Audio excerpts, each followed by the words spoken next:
अस्मद्गुरुभ्यो नमः।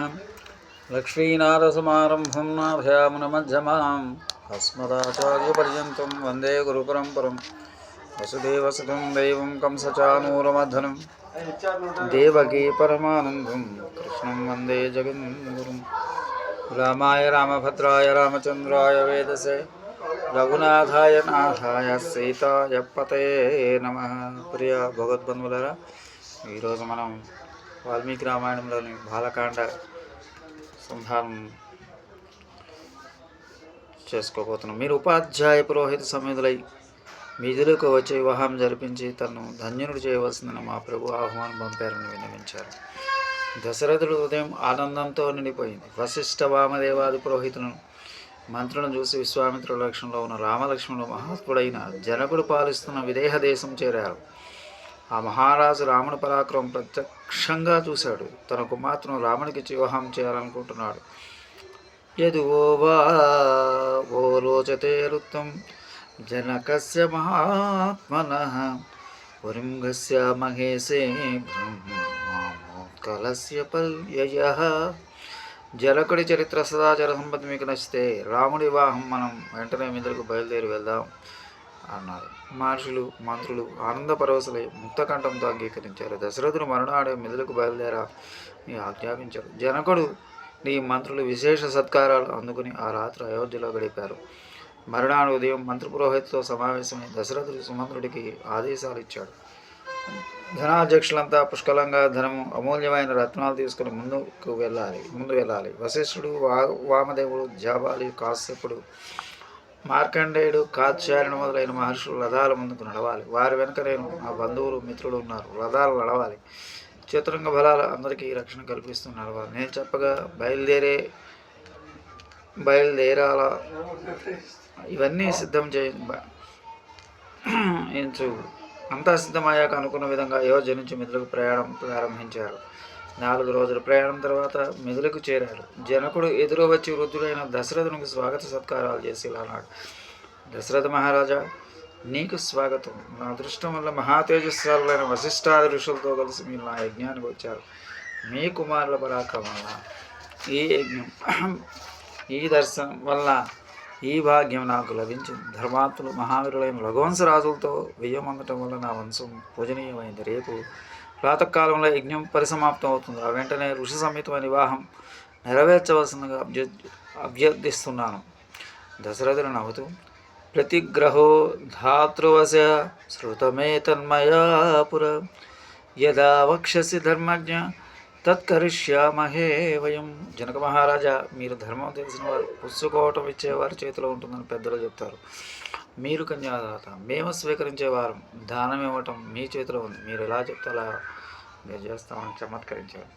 తతస్సర్వే మునిగణ పరస్పర సమాగమే హర్షేణ మహతా యుక్తాస్తాం నిశామవసం సుఖం.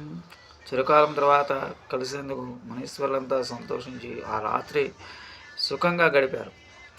రాజా చ రాఘవౌ పుత్రౌ నిశామ్య పరిహర్షిత నివాస పరమప్రీతో జనకేన సుభోజిత.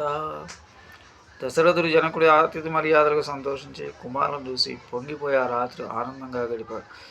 జనకోపి మహాతేజా క్రియాం ధర్మేణ తత్పవిత్ యజ్ఞస్య చ సుతాభ్యాం చ కృత్వా రాత్రిమువాస.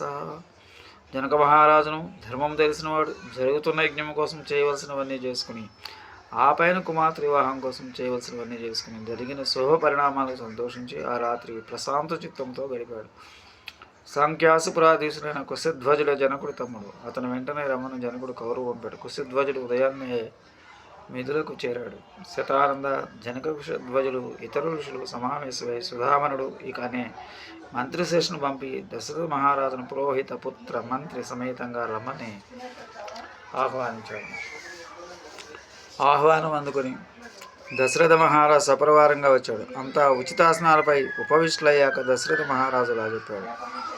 జనక మహారాజు, ఈ వశిష్ఠుల వారు మా ఇక్ష్వాకు వంశానికి కులపురోహితుడు మాత్రమే కాదు, ఈ మహనీయుడు మాకు సాక్షాత్ కులదైవం. ఈయనకు మా వంశంపై అంత అభిమానం ఉంది. విశ్వామిత్ర ఋషులు అనుమతితో ఈయన మా వంశక్రమం తెలియజేస్తారు. వశిష్ఠుల వారి ఇక్ష్వాకు వంశక్రమం చెప్పడం ప్రారంభించారు. అవ్యక్త ప్రభవో బ్రహ్మ శాశ్వతో నిత్య అవ్యయ తస్మాన్ మరీచి సంజఘ్నే మరీచే కాశ్యప సుత. ప్రత్యక్ష ప్రమాణానికి అందిన పరబ్రహ్మం చతుర్ముఖ బ్రహ్మ జన్మించాడు. నిత్యుడు అవికారుడు అయిన చతుర్ముఖ బ్రహ్మ నుంచి మరీచి నుంచి కాశ్యపుడి నుంచి ప్రజాపతి అయిన మనువు నుంచి ఇక్ష్వాకుడు జన్మించాడు. ఇక్ష్వాకుడు అనే అయోధ్య మొదటి రాజు. ఇక్ష్వాకుడు కొడుకు పక్కుషి, అతడి కొడుకు యకుష్. అక్కడ నుంచి అనేక మంది మహాపరాక్రమవంతులు తరాలు గడిచాయి. అందులో సగరుడు, అంశుమంతుడు, దిలీపుడు, భగీరథుడు, కకుత్సుడు, రఘువు మొదలైన చక్రవర్తులు తరాలు గడిచాయి. ఆ క్రమంలో ప్రస్తుతం నా భాగము మహారాజు అజుడికి దశరథుడు కుమారుడు. ఈ ఇక్ష్వాకు వంశంలో పుట్టిన వారంతా సత్యవాదులు, పరమ ధార్మికులు. నీకు సీతా ఊర్మిళ అని ఇద్దరిని కుమార్తెలు ఉన్నారు. ఆ ఇద్దరు కుమార్తెలను ఈ రామలక్ష్మణుడికి విచారం చేయవలసిందని కోరుతున్నాను. ఈ విధంగా వశిష్ఠ మహర్షి కన్యా వరణం చేశారు. జనకుడు చేతులు జోడించి వశిష్ఠుల వార్తలను మహర్షి మంచి కులంలో పుట్టిన వారు కన్యాదానం చేసే ముందు తమ వంశం గురించి వివరించాలి. అది తెలుసుకున్న తర్వాత వరుడు కన్యను స్వీకరించాలి. ఇది పెద్దలు ఏర్పరిచిన సాంప్రదాయం. అందుచేత మా వంశం గురించి వినండి. మా వంశానికి మూలపురుషుడు నిమి, ఆయన కుమారుడు మిధి. ఆ మిథిలా నగరాన్ని ఆయనే నిర్మించాడు. ఆయన అందరూ జనకుడు అనేవారు. ఆయన వల్లే మా వంశానికి జనక వంశం అనే పేరు వచ్చింది. మిధికి ఉదావసును సుకేతువు, ఇలా అనేక మంది సచ్చరిత్రలు తరాలు గడిచాయి. ప్రస్తుతానికి కీర్తిరాజుడి కుమారుడు మహారోముడు, ఆయన మా ముత్తాత గారు. మహారోముడికి స్వర్ణరోముడు, ఆయనకి అశ్వరోముడు పుట్టారు. అశ్వరోముడు మహారాజు గారు మా తండ్రి. ఆయన ఇద్దరు కుమారుడు. నేను పెద్దవాడిని, నా తమ్ముడు సాంఖ్యాస నగరాలు కుశధ్వజుడు. ఈ సాంకాస్యపురం ముందు నుంచి మా రాజ్యంలో ఉన్నది కాదు. దాన్ని సుధన్వుడనే రాజు పరిపాలించేవాడు. అతడు గొప్ప పరాక్రమంతుడు. అతడు మిదిలిపైకి దండెత్తి వచ్చాడు. నా వద్దన నా పూజ్యమైన శివధనుసును పద్మభద్రాక్ష నా కుమార్తె సీతను తనకిమ్మని వర్తమానం పంపాడు. అతడి కోరిక తిరస్కరించినందుకు నాతో యుద్ధాన్ని దిగాడు. ఆ యుద్ధంలో నేను సుధర్ముని వధించాను. అప్పటి నుంచి నా తమ్ముడు కుశధ్వజుడు సాంఖ్యాసపురాన్ని పరిపాలిస్తున్నాడు. ఇతడు పరమధార్మికుడు. నాకు సీత ఊర్మిళ అని ఇద్దరు కుమార్తెలు ఉన్నారు. వీర్యశుల్కాం మమ సీతాం సురసుతోపమాం ద్వితీయా ఊర్మిళాం చైవ త్రిదదామి న సంశయః. దేవకన్యలతో సమానమైన నా పుత్రిక సీత, వీరశుల్క నా రెండవ పుత్రిక ఊర్మిళ. వారిలో సీతను రాముడికి, ఊర్మిళను లక్ష్మణుడికి ఇచ్చి వివాహం చేస్తారు. ముమ్మారు చెప్తున్నాం. దశరథ మహారాజు నువ్వు సమ్మతించి ముందు పితృదేవత నాంధ్రీ శ్రాద్ధం చేయించు. అలాగే రామలక్ష్మణ గోదాన వ్రతం చేయించు. అనంతరం వివాహం మహోత్సవం జరిపించు. నేడు మకా నక్షత్రం, ఎల్లుండి ఉత్తర పల్గొని నక్షత్రం. ఆ నక్షత్రంలో ఇరువురికి వివాహం జరిపించు. ఈలోగా కుమారుడు క్షేమం కోరి గోదానం, భూదానం, నిరంజదానం చేయొచ్చు.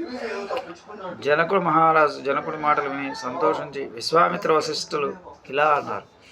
సదృశో ధర్మ సంబంధ సదృశో రూప సంపద రామలక్ష్మణయో రాజం సీతాచర్మలయా సహ. జనక మహారాజు ఇక్ష్వాకు జనక వంశాలు ఇంత అని చెప్పలేనంత గొప్పవి. ఈ రెండు వంశాల్లో పుట్టిన వారికి వేరెవరు సమానం కారు. సీతావర్మ రామలక్ష్మణుడికి వివాహం చేయటం మీ వంశాలకి, గౌరవాలకి, రూప సంపదలకు సోగిన సంబంధం. ఈ శుభ సమయంలో మేము ఒక కోరిక కోరుతున్నాం. మీ తమ్ముడు కుశధ్వజుడు ధర్మం తీసుకున్నాం. ఆ ధర్మాపుడికి సదృశవు సౌందర్యవతులని ఇద్దరు కుమార్తెలు ఉన్నారు. వారిని భరత శత్రుఘ్నుల భార్యలుగా మనం కోరుతున్నాం. ఈ వివాహ సంబంధం మీ వంశానికి ఇక్ష్వాకుల వంశాల మధ్య దృఢమైన బంధం ఏర్పడాలని దీవిస్తున్నానన్నాడు.